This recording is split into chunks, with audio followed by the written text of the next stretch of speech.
a Taiwanese Hakka people cannot speak Taiwanese or Hakka, does that mean he loses his identity as Taiwanese or Hakka people?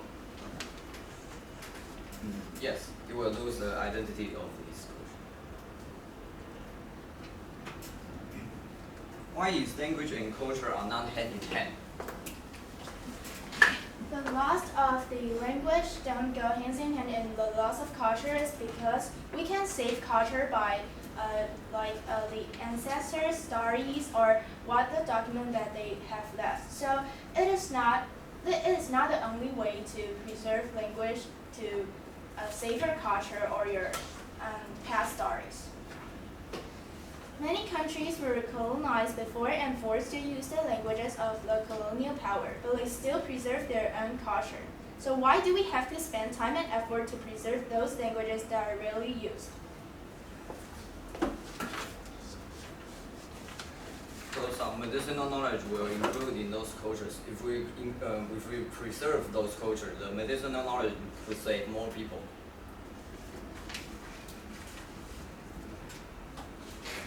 Does everyone need to learn a new language?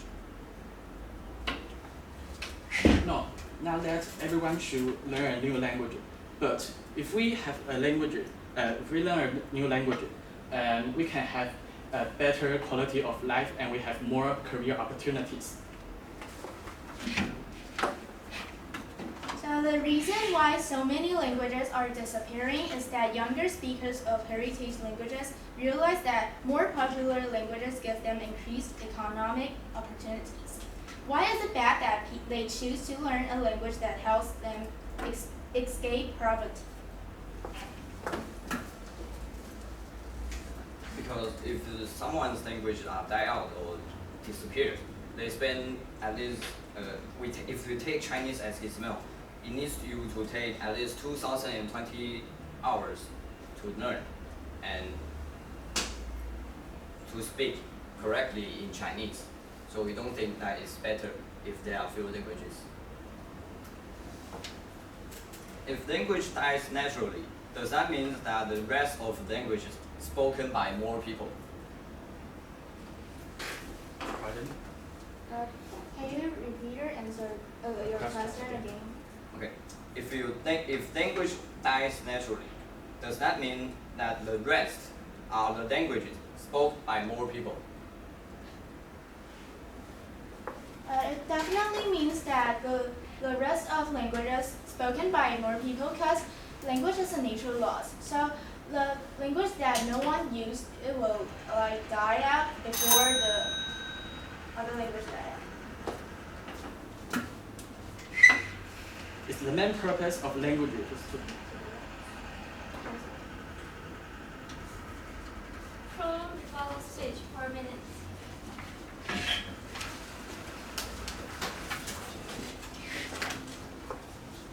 First of all, I'd like to highlight our efficient argument and theory. 2 minutes preparation time. Sorry.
4 minutes.